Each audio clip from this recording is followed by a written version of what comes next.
The from command in Splunk allows you to query data models using a SQL-like syntax. This makes it easier to analyze and work with data model objects without writing complex search processing language commands. It simplifies retrieving data from structured datasets. Using the from command has several key advantages. First, it uses SQL-like syntax, which is familiar to many users and easier to learn. It helps to simplify complex searches and makes analyzing structured data more straightforward.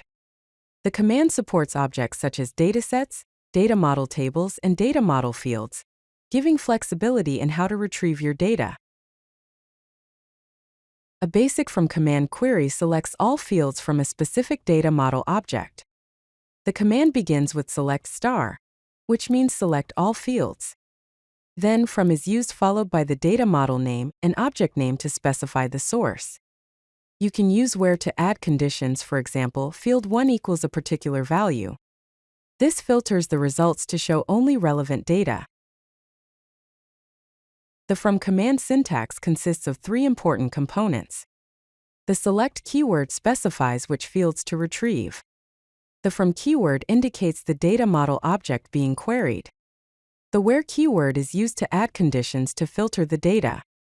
For example, you can select field 1 and field 2 from a data model object where field 1 is greater than 10. This helps narrow down the data to match your needs.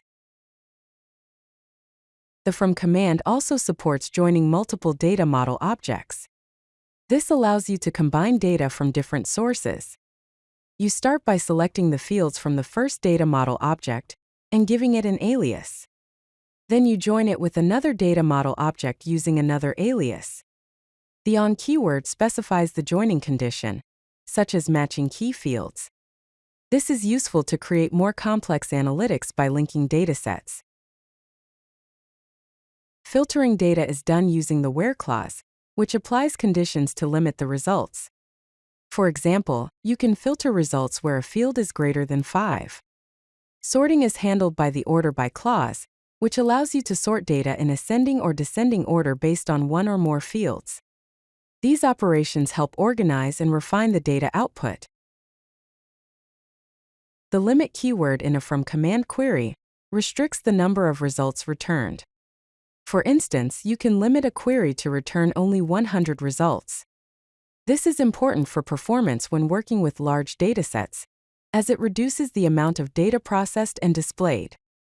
Always use limit when dealing with potentially large data model outputs to optimize query speed.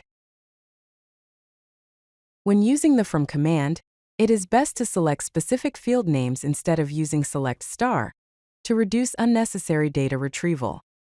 Apply where filters as early as possible to limit the dataset quickly. Use the limit keyword to control how many results are returned. For better performance, index your data models and optimize join conditions, especially when joining large datasets. Also, use time-based filters when possible to further narrow data and improve query speed. If you like this video, hit that like button and don't forget to subscribe. Visit CodeLucky.com for more such useful content.